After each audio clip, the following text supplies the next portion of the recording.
And we're live. Hello, everybody. Thanks for joining. Excited to be here. Excited to see all of you here. I was told at the start of this just to give a little bit of time to delay a little bit. So I figured what better way to do this than a solid dad joke. So my wife had been struggling the other day, making some mistakes in life. And I told her, babe, you just got to embrace your mistakes. She gave me a big hug right after that. But in all reality, thanks for coming. Andrew Green, co-founder, engineer at Defense Unicorns. I'm excited to be here. I think Pepr is a really exciting thing that we're excited to share with you all and talk about. One of engineers on our team previously mentioned that this might be something actually really great from an open source project perspective. A lot of opportunity, a lot of things that we could do there. But I'm excited to share with you all and want to hand it over to the two men that need no introductions, Austin and Jeff. Austin? Hey, yeah, we'll do quick introductions before we jump into some slides and demos. Thanks for the intro, Andrew. It probably will be pretty great, is high praise from you, so that's awesome. For those that I haven't met out there on the stream today, I'm Austin Bryan. Spent about a decade, a little over that, active duty Air Force, and now kind of got addicted to the software delivery problem, and have just kind of devoted my professional career to that now. I've been at Defense Unicorns for about 18 months, leading product development in my most recent role. And excited to talk to you about some of the stuff we are working on specifically today about Pepr and the integration challenge when delivering secure software. Jeff has led the development effort and it's starting to grow and gain some legs, and we're excited to talk about it and kind of announce it more formally today. So with that, I'll pass it over to Jeff for introductions. Yeah, Jeff McCoy. I am one of the founders of Defense Unicorns, mainly just a nerd hiding behind the scenes, trying to avoid doing these exact things. Somehow I failed, obviously, but usually just behind the scenes working on code on different projects. Prior to this, I was at Platform One and Space Camp and Rogue Squadron and Kessel Run. And before that, I was way too long as an active duty telecommunications tech, putting top satellite dishes. So that's me. So it's amazing the amount of RF satellite engineers who have ended up in software development that I've met in my Air Force career and after. So, okay, with that, I'm gonna jump in. I think if the slides pop up, somebody else does that by magic. Look at that. I'm gonna walk through about 10 slides or so to set up the problem and kind of why this matters so much to us and what we think it matters for the mission. And then Jeff's going to do a quick demo to show that it's more than just PowerPoint slides. I'll bring it up. Jeff was enlisted, so he does real work. I was an Air Force officer, so I made PowerPoint slides. So we're both playing to our skill sets here. So I'm gonna get started. So this is all about integration and the open source project Pepr. Um, just want to quickly hit on like why this matters to the software delivery challenge, specifically within the Department of Defense, but also kind of applicable to all regulated IT that gets audited with third-party compliance. There's a lot of challenges that make it take way too long and make it way too expensive to deliver software, which has kind of led the department to be way behind commercial innovation when it comes to all things software. That's probably not new to anybody listening in today. But we think there are specific areas where there's really not projects or tools that solve some of the DoD specific issues that are also applicable to other things in the community, which is why Defense Unicorns has launched some specific open source projects, in this case, Pepr. So I want to hit on three kind of key areas. The first one is security. I've been in the kind of DevOps platform business for about 5 years, so not a super long time. But I will say there's some things that happen in these more long-lived environments that we like to skip past a lot of times when talking about innovation. We really focus on like day zero, day one problems, but a lot of them actually exist in day two, as most people know who have like sustained environments, especially at scale. So from a security perspective, the problem that you typically see is adhering to like a strong compliance and security post deployment, like in long lived production clusters.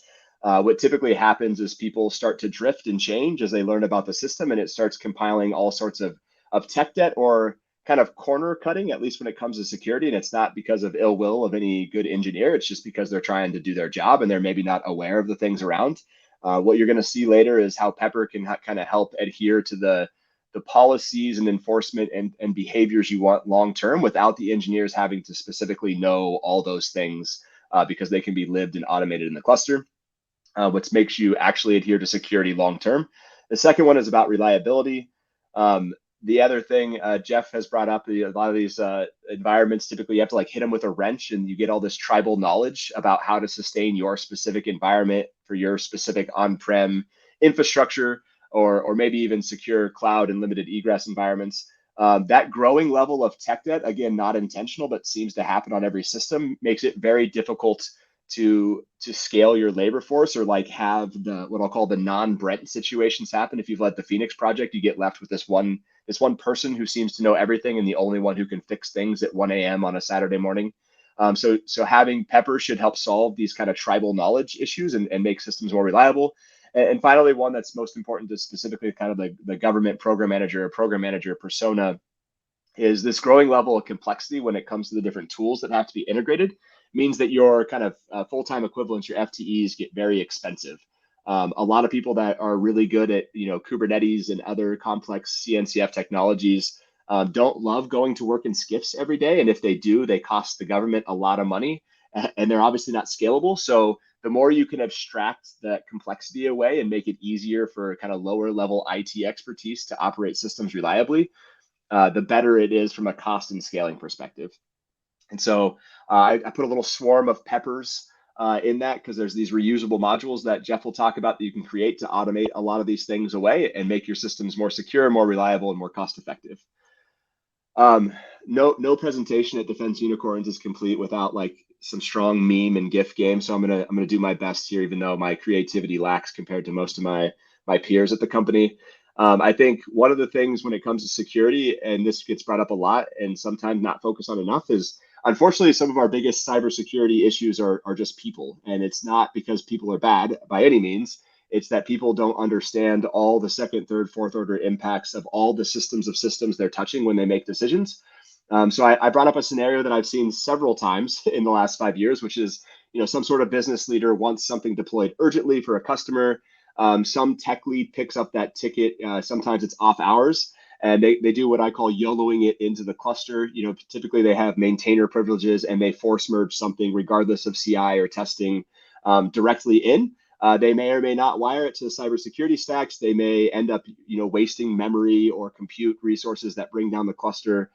So there's these issues that happen when people have to do this kind of off hours or urgently, and they don't kind of follow and adhere to all the policies that you thought you were in place, especially the longer and longer a system lives on, which eventually leads you to cybersecurity vulnerabilities and reliability issues. The second one, these are a great kind of graphics and short GIFs that show you the reliability challenge. So what Jeff has helped develop from a developer experience perspective is something around TypeScript instead of YAML. And I'll steal Jeff's thunder a little bit and say saving people from the tyranny of YAML was the favorite thing he's ever said to me about Pepr. And I'm sure he'll talk how long more that about took it. to come up with too, and you just went and it's just gone now. It's the only thing I had to say. Yeah, and Go on. I know ChatGPT gave it to you, so don't pretend it was your That's idea. not entirely true. But I do want to highlight, like if you look on the left, and I've seen this myself too, and you can go out to different GitHub repos and see it all over the community, as you end up with these files of just thousands and thousands of lines of YAML, which is makes you very prone to human error, just because of how much you try to have to sustain.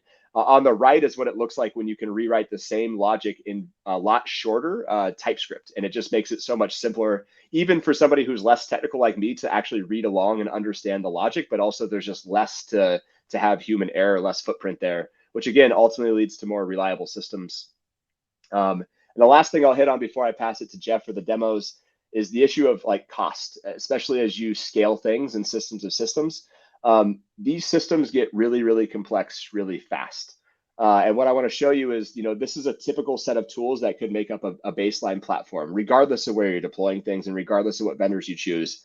There's probably 8 to 10 things that make up a cyber secure and accreditable platform. What people don't realize is the SRE that's operating the system has to configure all those things together so they actually operate correctly together, whether it's passing secrets or specific configuration and environment variables. So you end up something like this kind of convoluted spider web that your SRE or ops team has to be aware of, and that's just to sustain the platform. Next, to provide any value, you want to actually deliver some sort of mission application that sits on top of that platform. Well, every single time you deliver a mission application, you also have to integrate it with the platform, and the spider web becomes more convoluted.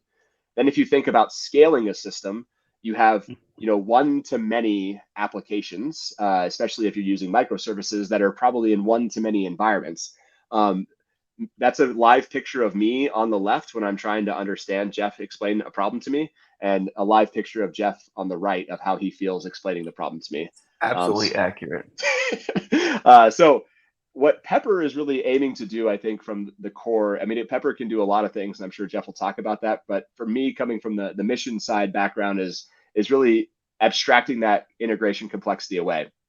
You can write a set of Pepr modules that live in cluster and are watching for things and will mutate and control things for you, so that the mission application can, in a more standardized format, just integrate with Pepr, and Pepr is handling the rest of the integrations by itself.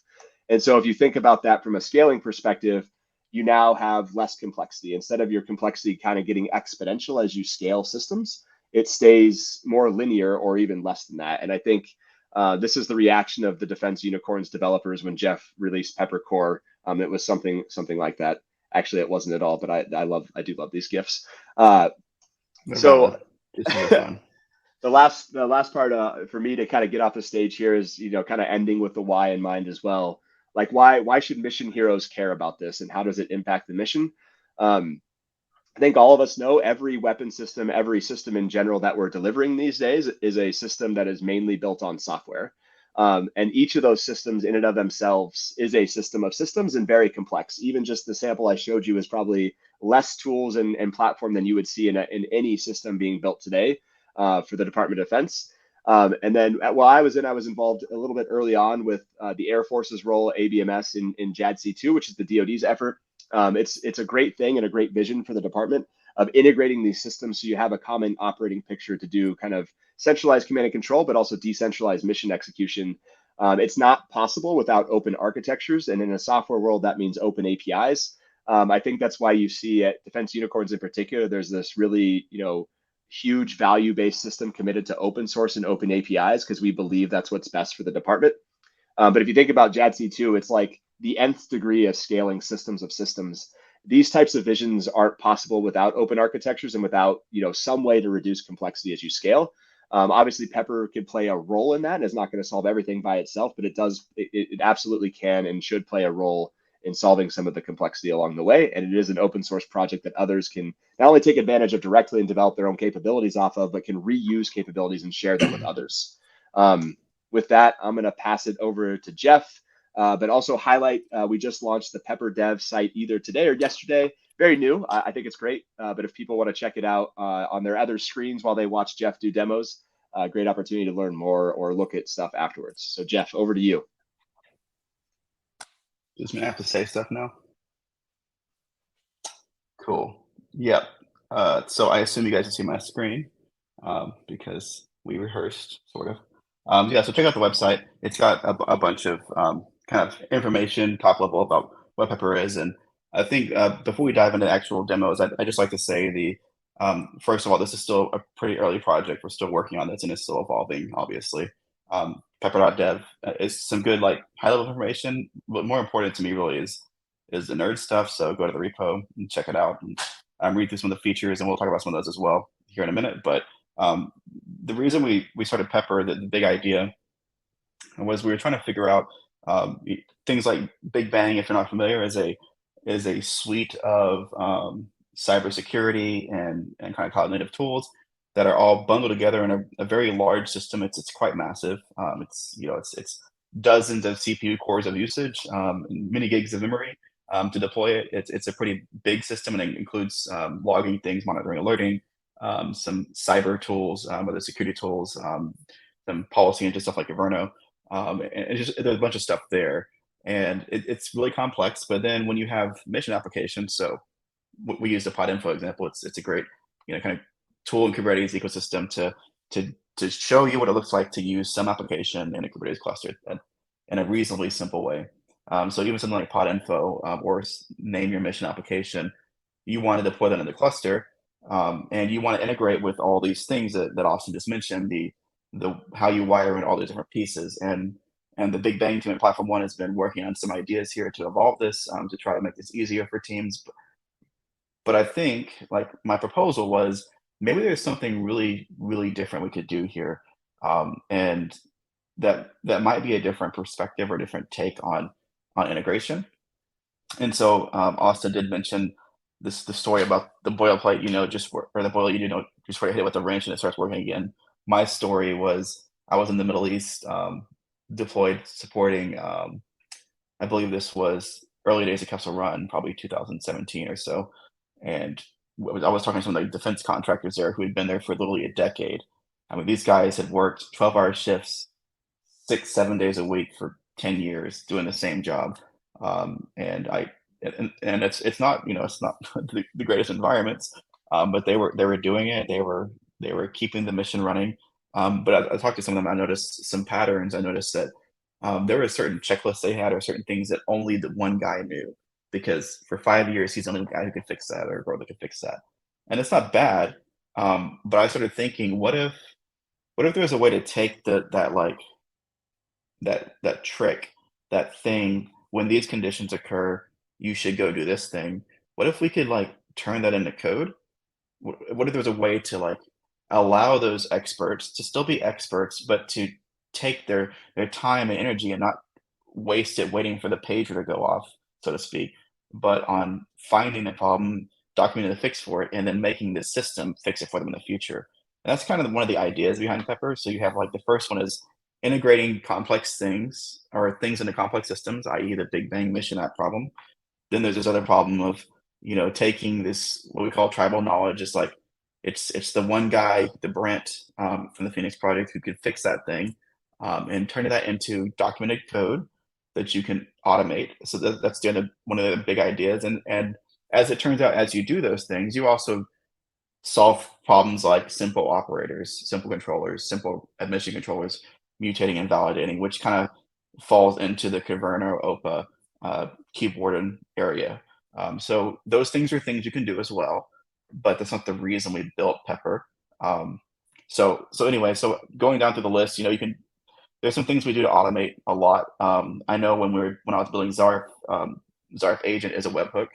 I needed a way to wire that in the Go and do all those pieces. And there's a bunch of weird stuff you learn. I built webhooks for commercial projects as well prior to this, and webhooks are pretty straightforward. But Kubernetes has its own quirks and way of doing things, and so you have to kind of be aware of how you wire things in, and how you present things, and how you connect things, and how you respond in this archaic JSON patch response system that you also encode once again before you send it. So just a bunch of a little weird gotchas, and I was hoping to like reduce some of that complexity. So you can go look at the repo and kind of see some more examples, but we'll get right into it. Basically, the idea with Pepr is we are using TypeScript, but we didn't want people to have to learn TypeScript, because I don't actually think TypeScript is a great entry-level language for people to touch. I think it's actually kind of it can be very complicated. So I actually wanted to start with something simple with that. So really, you don't necessarily write TypeScript with Pepr. You write JavaScript that's enforced with TypeScript, but we worked really hard to make sure you weren't actually doing any TypeScript yourself. So first things first, we're going to start with a clean slate here. And I'm going to pick some random place. And so this is in the instructions too. We'll use npx just to get you started. That we don't have to install anything. This assumes you have Node. Both Node LTS and current are supported. So basically 18 plus are supported right now. We don't go older just because we haven't tested it. We test 18 plus. It may work, but we're not testing it, so I couldn't confirm for you or not. But the first things, npx Pepr, just to kind of see the command lines and what's available here. This is actually going out to npm and pulling it down. There's some of the things here too. We publish to npm through automation. We have a release process. We sign the releases. We produce the attestation using Cosign and some other tools. So we're doing the basic hygiene you would expect of an open source project these days. So you got the little dragon here, Pepr, and you can see some of the basic commands, but we're just going to start with npx Pepr init. And first it's going to ask for is give me a module name. And actually, before I go too far into that, let me just back up 1 second to this. I'm not going to go to this whole diagram here, but within Pepr, we have the concept of a module, which is a collection of capabilities, which are a collection of actions or transformations or event responses that you can do. So a whole big red block on the diagram or the simplified one on the website, those are really pointing to the module. And so we're about to instantiate a module. Within modules, you can have one or more capabilities. Those capabilities can be capabilities that you create yourself. We're going to look at one that's generated for you automatically, or you can import capabilities from npm. We publish some right now. They're still very early, early stages, probably alpha, but we are publishing capabilities now that you can use. And the idea would be we're always going to publish capabilities to the Pepr org, but anyone can publish a Pepr capability, use the right tags, and import it. So we'll talk about that a little bit too. But modules are like the big umbrella thing of what Pepr is, and then capabilities are like the sets of features, and then actions are within the capability, how you actually do stuff. So right now it's asking me, what do you want to call this module? We're going to call this LinkedIn Live just because, bro. And lots of important words, doesn't matter. You can choose how you want to handle error flow in Pepr. So webhooks have these different constraints and rules about how they operate in the cluster.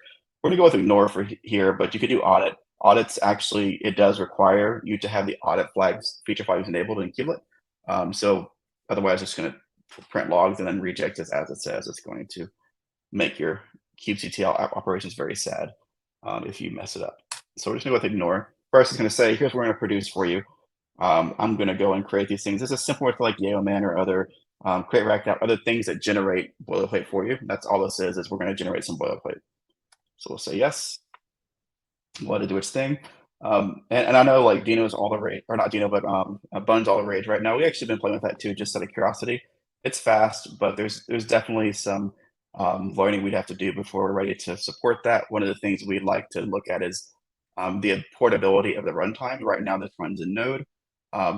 It could likely work in Dino and Bun, but we right now we're focused just on Node to get stability out the door and get up to a better stability in the API. And then so we build with ES build. We already build a reduced set of code anyway, so I think we could make it work, but we haven't actually tested beyond just running some Bun tests just to see what would happen. Okay, so this finished. You're going to see some warnings here. This is sad. This is actually from the JavaScript SDK, the Kubernetes JavaScript SDK. There's been an open PR for 2 years. I've been working on trying to get rid of this. This is going away. We actually don't use this. So if you look at our like audit logs or our security stuff, we exempt this on the warnings because we don't use the request library. We use node fetch. But basically, this just created this thing and opened it up for us. So now we have this new repo here, and we're gonna bump that here. All right, so what did it create? So the first thing is there's a little README just saying what this thing is. It created a TS config. Again, doesn't matter to you. This is stuff we have to do. It also did some stuff like formatting and even some IntelliSense stuff and configuration for debugging. But the big thing is the package JSON. So it's what we established. The words I said, the keywords, like I mentioned, Node A integrator, and then the Pepr config, which is just what drives the conditions of how it builds things up. So one of the things we do is we suggest you use K3D. You don't have to for local development, but it actually creates a really great experience. So within the Pepr commands, you have npx Pepr build, which will do just what you think. It'll produce a build. The build you can actually kubectl apply.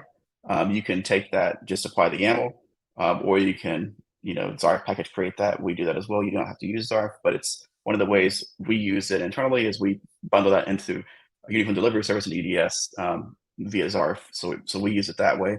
But then also there's a npx Pepr deploy. So like if you're in CI, you could just push this out. But before I deploy this, I just want to walk through a little bit of like what the heck this thing just created. So the first thing is the pepr.ts. It's the entry point. And I really hope, and maybe Austin or somebody in audio, tell me if this is good enough size-wise, because I think this is good enough. I'm on my little tiny laptop screen now, but if this is too small, just let me know, Austin, please. I think it's pretty good. If you can make it a tiny bit bigger, it would help, but it's not bad. Okay, let's try. So giant. Okay, good. Okay, so, and this journey for you, this is like, we're going to import Hello Pepr. What the heck is Hello Pepr? So Hello Pepr is this capability we generate for you. This is actually what we test against as well with our journey tests. But the anatomy of the capability, right, is a file, a TypeScript file that we generate for you. And then you define name, description, namespaces, and we generate this stuff for you as well. And then the goal of Pepr was using a Fluent interface was to allow a human readable format to establish transformations, policies, actions, what do you want to call them? We call them actions, but there are a lot of things. So, for example, whenever a namespace is observed being created, we're going to mutate that by removing or attempting to remove the label remove me. And under the hood, what's happening is we're wanting about it. That's happening. So we're just removing that label. Um, Now, I'll pause here because I know we've talked a lot about YAML. Um, in a minute, I'll show something different. Pepr has something that's still an open PR right now that adds a Fluent API for Kubernetes as well. Think of it like CDKs, if you're familiar with that, which allows you to do kind of like declarative, code-driven, pick your language, um, you know, resource generation. We have something built into Pepr as well that's being worked on right now that does something somewhat like that. It's by no means a competitor. It's not nearly as robust, but it's something we use internally, which I'll show in a minute. But we do have a YAML here we generated for you, just so you can see it and tweak it and understand. This is like our test case to just show you as simple form as we could what we're doing. So we're going to be applying that in a minute. But what happens here is when we see an namespace, that's being created, we're going to mutate it. A config map, we're going to look for it when it's created with this name. We're going to do these things to it, so on and so forth. I'll go down to validate, which is another important one. This is validation is a thing that I said of one of the things we could do with Pepr. And I'll pause here for a second just to show you, like, what does this really mean? What does this look like? There's a pretty straightforward comparison you can do to like a semi-equivalent that you would do in KubeBuilder, which is the de facto standard for building operators and in some cases emission controllers like this, validation webhooks. Caverno, of course, which is YAML-based resource generation, same thing. If you're familiar with Gatekeeper and its configuration, and then lastly, the way Pepr does it. And none of these are wrong. They're not invalid. I'm not saying that Pepr is better than KubeBuilder. It's just different, and we're targeting different people. I think that like what we were trying to do was allow, the DevOps folks who weren't software engineers by trade to have tooling, the type safe system, to work, but also readability. We really cared a lot about making sure this was actually readable and that you were getting validation on things. So for example, if I were looking at this request and I wanted to understand, just looking at the resource itself, any of the fields, metadata labels or whatever, we have both the code completion, the validation, but also the documentation linked to those that you get automatically. And if you try to do something that's invalid, it's actually going to immediately error on you. And this is, if you've ever done YAML things in your life, that's not the experience you go with YAML. Even with schema generators that validate against schema, sometimes it'll be just that one extra space or those two extra spaces that will break it for you. Or the weird way that arrays and objects interact and maps interact in YAML, which still just confounds me. That's even the design. There's always like all these simple mistakes you can make, and there's no mercy. It's like you're just going to fall down and land in the lava. This right with a type system, in this case TypeScript, and in Go as well in KubeBuilder, you have immediate feedback before you ever push code, before you ever released it, before you ever shipped it, before you ever had to sit in CI. Like as I'm typing here, I'm seeing that. But even if I miss this, because this happens too in type systems, like I might miss the red squigglies and go to a different part of the code and not realize it. But if I attempt to build this, it's still going to validate that and warn and say, I can't build because this is broken. You did an illegal thing, which is very powerful. So it's not just like a pretty IDE decoration. It's actually a binding to validate that it's actually working as expected. So this is validation.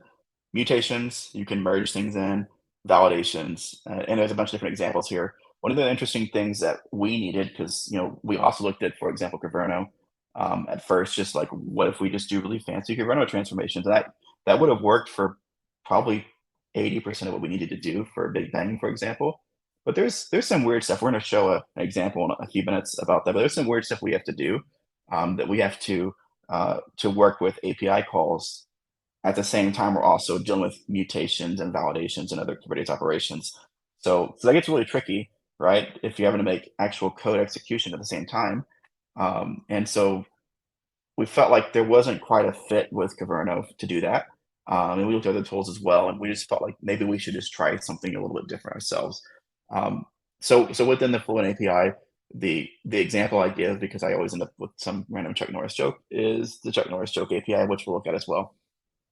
And basically what happens here is when a config map is created with the label Chuck Norris, it's going to go and fetch a Chuck Norris joke, and it's going to add a data entry for that with something that Chuck says. And I did my best. I picked dev here because there is some totally inappropriate jokes. So dev was actually the safest category apparently on that API. So now you know. And then lastly, sometimes you need to deal with CRDs and other stuff that we don't support. We use unicorn kind here.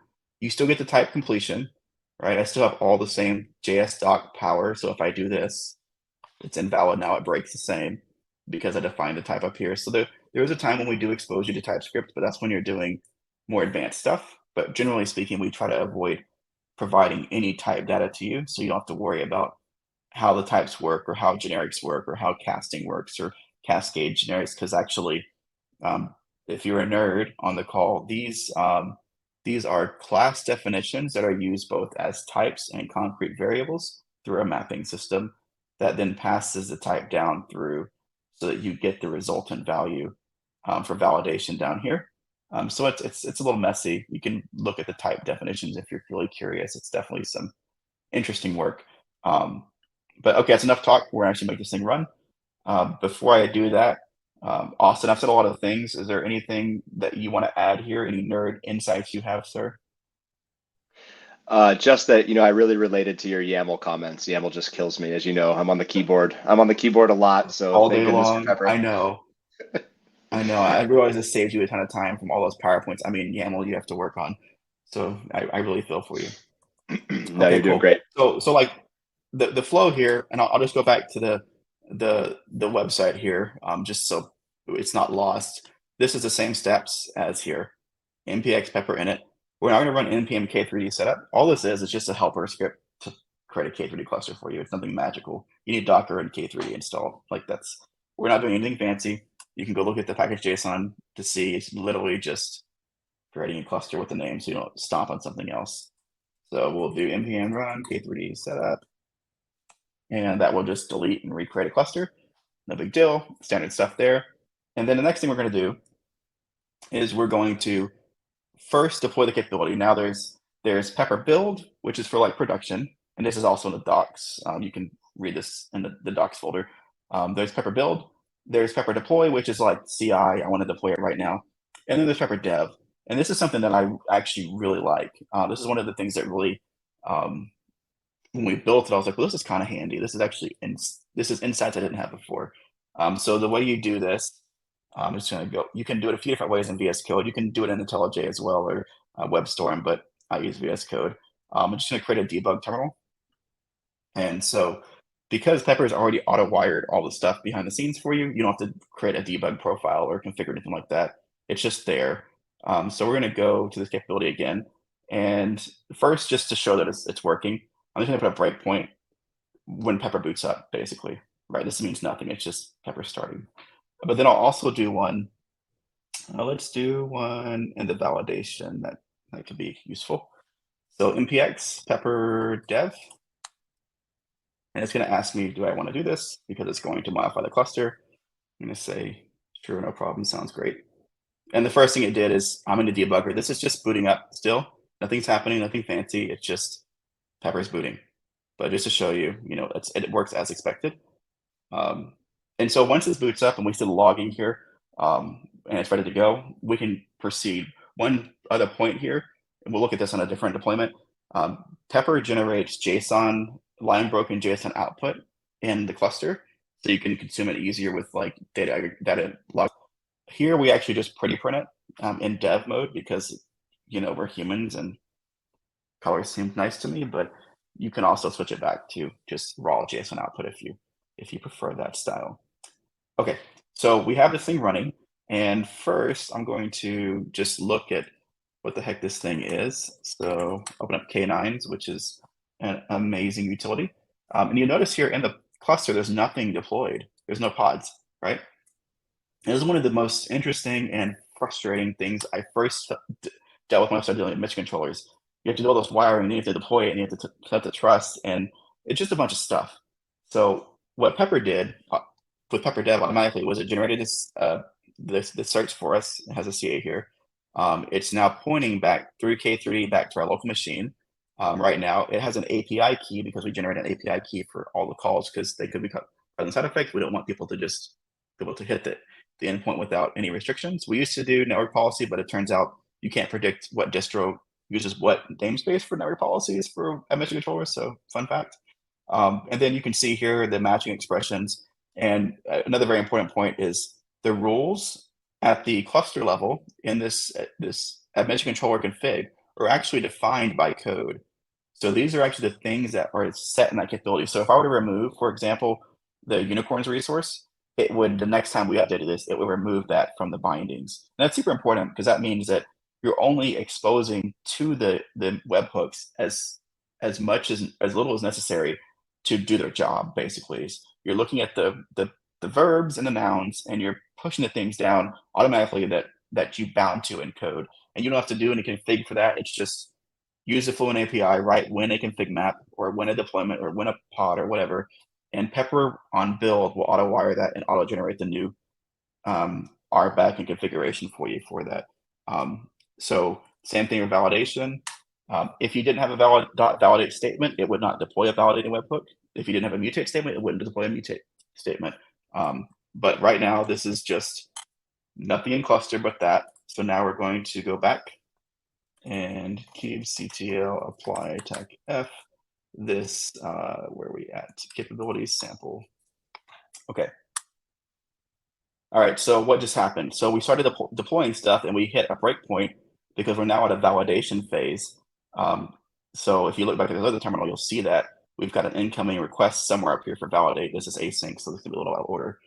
But now we have this request here and we can go and dig through that resource and kind of just really understand deeply what it is.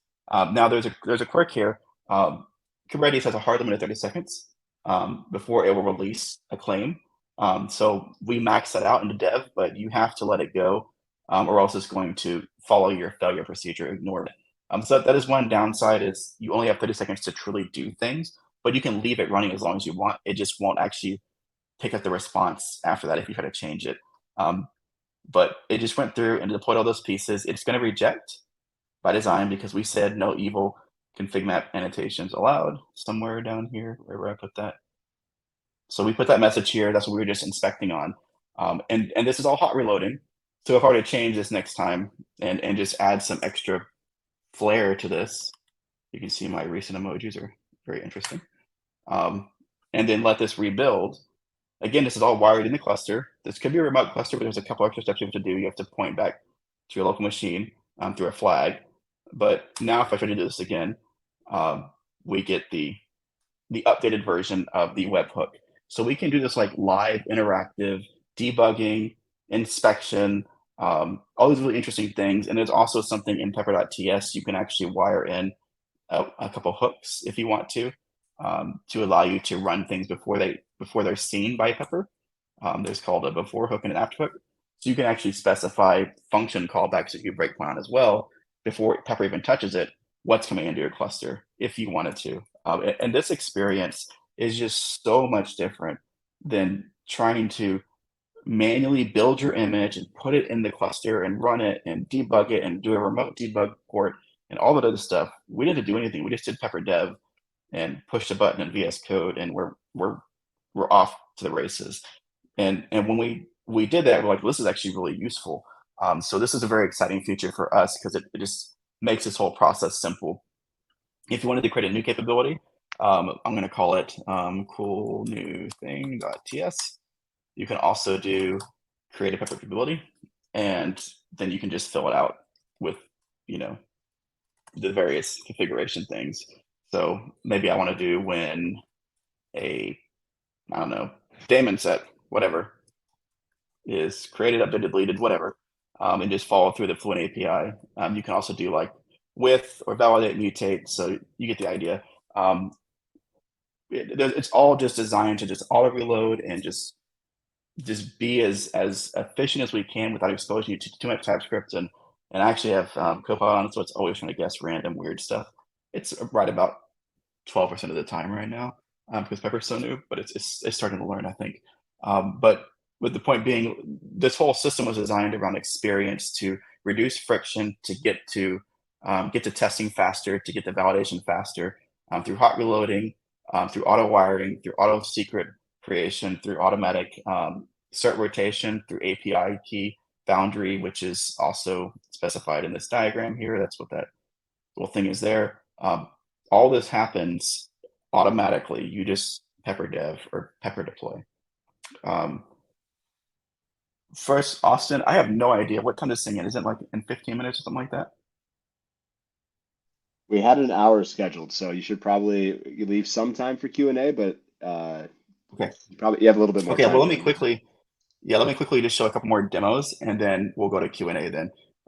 So that's like the idea of Pepr. There's a few other things in the works. I'll just show quickly without taking too much time. The different one. One of the things that we're really excited about is the Fluent API for Kubernetes, and I will also make this one bigger.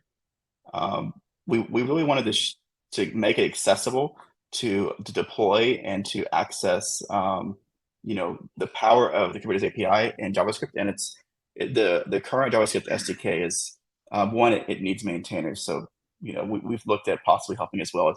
It's a very small team that's trying to support that and their other jobs. So as all open source stories, it needs help. So we hope to eventually look at helping as well. But it's just, we think it could be better.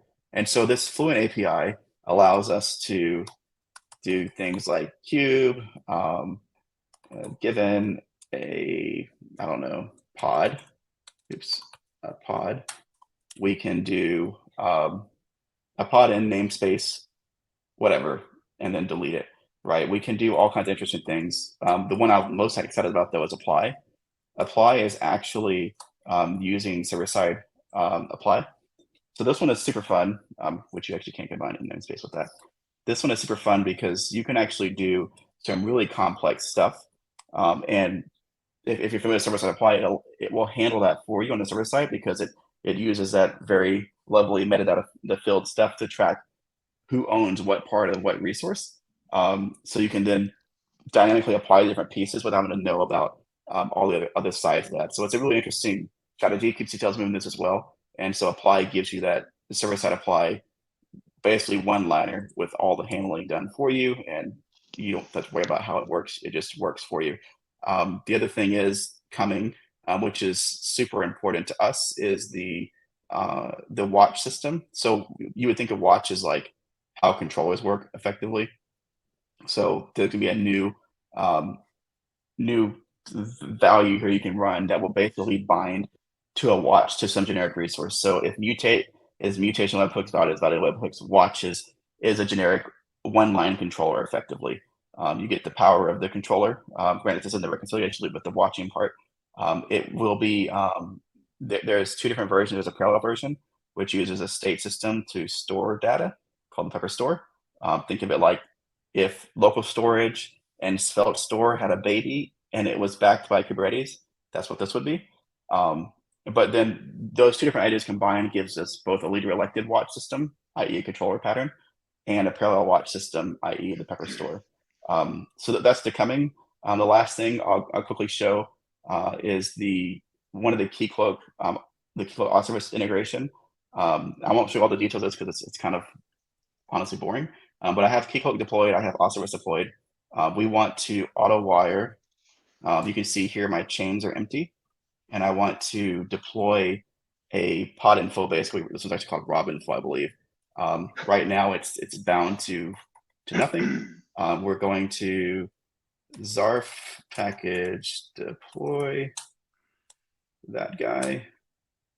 And so when we do this, what will happen is Pepr will be observing those secrets coming in and those pieces coming in, and it will auto-generate the new Keycloak client. It will auto-wire that into the Autoservice config, which if you use Autoservice, it's a chore to not fat finger and not mess it up and not break your cluster. And then from there, you can see it's now the change and updated to Rob info. It's less pretty printed now. But as this finishes up running, we'll actually get, if you can see here, we got the redirection and we got the authentication. So now this generic random application is now protected by Istio and auth service and Keycloak together, auto-wired by Pepr using the same fundamentals I just showed with in Hello Pepr. It's the same ideas. We imported thing, we watched for a few resources, and then as those things came in, we automatically did that. And so here's the real kicker for that, why that matters. If you can do this for one thing, and you can save the fat finger risk, the worry about changing in prod, because that's where you have to test it. If you can actually get the formula right, and you can put that in your GitOps engine, if you can put that into your GitOps deployment strategy, and it's just a function transformation thing now, it's just something you do automatically. It's no longer the worry of, is this next deployment going to break off or break auth service in this case?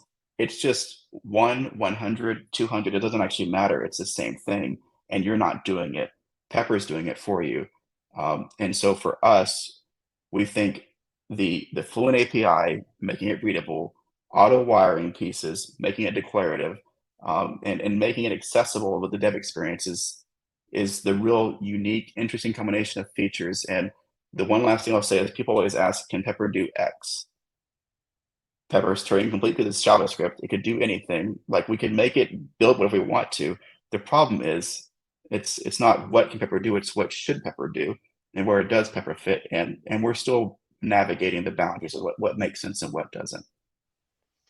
Yeah, just before we switch to Q&A, I think Andrew's going to hop back onto it. I appreciate you showing the Keycloak kind of SSO and IDAM integration, because I think what I've seen, there's been several times for people who have ClickOps their way through a Keycloak instance.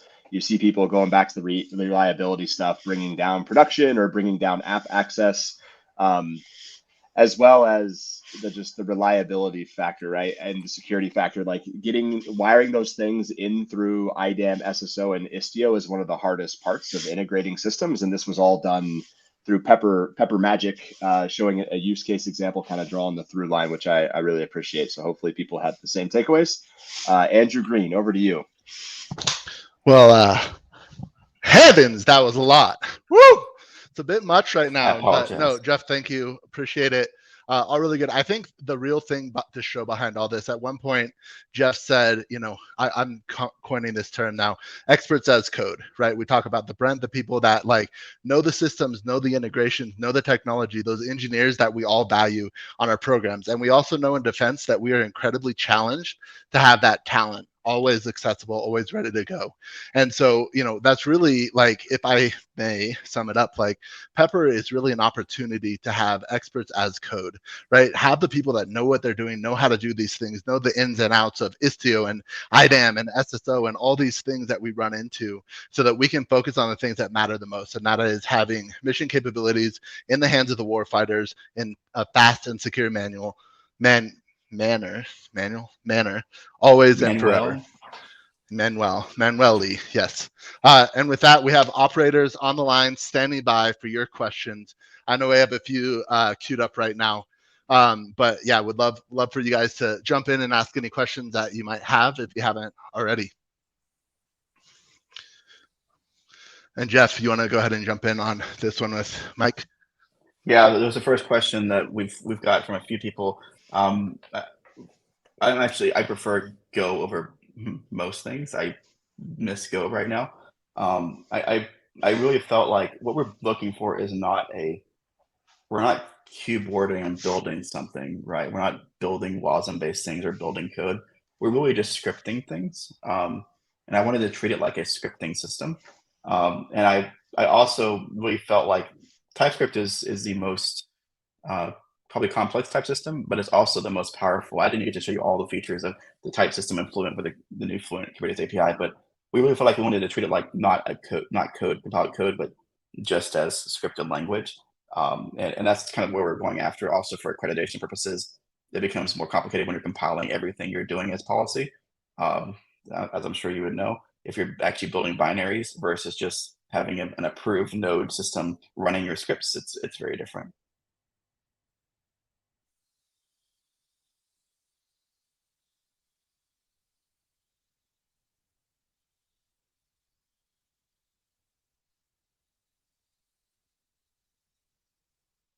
Yeah, I think it's like it's transformation, right? So you can define ways you want things to change over time, or prescriptions for things to change or to adjust. Um, so that's super interesting. I think it's really generically like we don't really know exactly what it is completely yet. We're still discovering what it could be. So I think it's yes, it is something that transforms resources, but it also could be something that validates resources. Okay, final call. What do you guys want to know? Now we just have to wait awkwardly. I already used up my dad joke. Got nothing extra to throw in here now. I guess I could call out my embarrassment. I did speak for a second and I was muted, but Jeff came in and saved the day. Austin, it's your chance. And actually, right before you answer this, I just want to say out loud, I am so proud of Austin because I remember when the first time he used the meme and he attempted to use the Lord of the Rings meme. One does not simply enter Mordor or whatever it was, and he used it completely out of context, and it was rough. But he's much leveled up his game on memes. Well, I appreciate that. I'll let Jeff answer a real. And actually, the funny part is, somebody else at the company made all those GIFs and memes that I used, and I just completely stole them. So I actually didn't improve. I just stole them. Shamelessly, I just stole yeah, them from Baron Stone. So shout out to Baron. Go ahead, Jeff. yeah. Maybe I don't know. Like, could it? Yes. Should it? I think that's team dependent. I think that there's more happening in the ecosystem right now. Like with the introducing of CEL and other things, policy side, there's things moving in Kubernetes world to put simpler things back in Kubernetes directly. And I think that's like going to be the story is if you need complex stuff, Pepr might be a great way to go. Now we're heavily focused on security and optimization. So at some point, I would love to write down benchmarks and numbers on resource utilization and optimizations we've done because we spent a lot of time there. But I we're not going to sit here and say it's a converter replacement. We're just going to kind of see where it goes. Yeah, I just we've talked internally about this a little bit too. I think personally, I think we're much more interested in working with other CNCF projects, especially well-supported, well-known ones like Kyverno. There's even ways where you could have Kyverno state the policies, and you could have Pepr mutate resources to be in line with those policies. So I think, back to Jeff's point about what should it do, I think we're still very much thinking down those paths. But I think integration and support with other well things in the community is always the first step, in my opinion, not, trying to replace anything that's well supported. So. Right.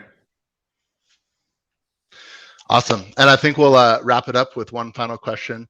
Prescott Thomas, you mentioned costs. So I love to talk about this because without being long-winded on this, it's very core and central to Defense Unicorns and how we operate and everything we do. Pepr, Zarf, all the things that we're building and will build in the future are complete open source tools. We don't want to put any paywalls or any features behind a paywall or anything like that. And the way we operate is very focused on missions and capabilities being successful, right? And so how does that work for us as a business? That's really our problem to figure out. But what it comes down to is we want to support you and using these open source capabilities if there is an advantage to using those for your mission and your end goals. So that's really how we operate there. But Pepr itself is an open source tool. Zarf is an open source tool. Like, would love for anybody in the community or outside of the community to grab those, pull it down, use them, engage with the open source stuff. That's how we operate, and we love to do it. And Andrew, I just also mentioned because of the climate of open source these days, we have a pinned issue for Pepr to submit to CNCF sandbox. We have not done that yet for Pepr because we actually just want to have more maturity. And one of the things I observed from the previous rejections this summer for CNCF was that one of the things missing was website. Hey, we got that today, great. And also just a lack of multi-company adoption, which is kind of a little interesting for if you look at the phrasing of the sandbox purpose, but it's just a pattern I've noticed, and other big projects have actually been rejected in the past couple months. So we kind of waited, got cold feet a little bit, but the intent, Andrew's a founder, I'm a founder of the company, and we're both on the board. The intent is to get as many as we reasonably can that makes our mission here is still comfortable in some foundation, Linux Foundation or CNCF or wherever it's appropriate. We want the community to have the assurance that it's not just something that Defense Unicorns is going to own and decide to change at some point in the future, or if we go away, it can't live beyond us. They are Apache 2 now, but our hope is they're Apache 2 in Foundation at some point. Cool. I think I'm going to call it. Feel free to reach out to me on LinkedIn. I won't offer that for Jeff and Austin. They do the real work during the day, but I'm more than happy to talk to you guys about it. Or you can shoot an email to hello@defenseunicorns.com, and we monitor that and we'll reach out there. But thank you guys very much for attending. We love sharing it, and we'll see you soon. Thanks all.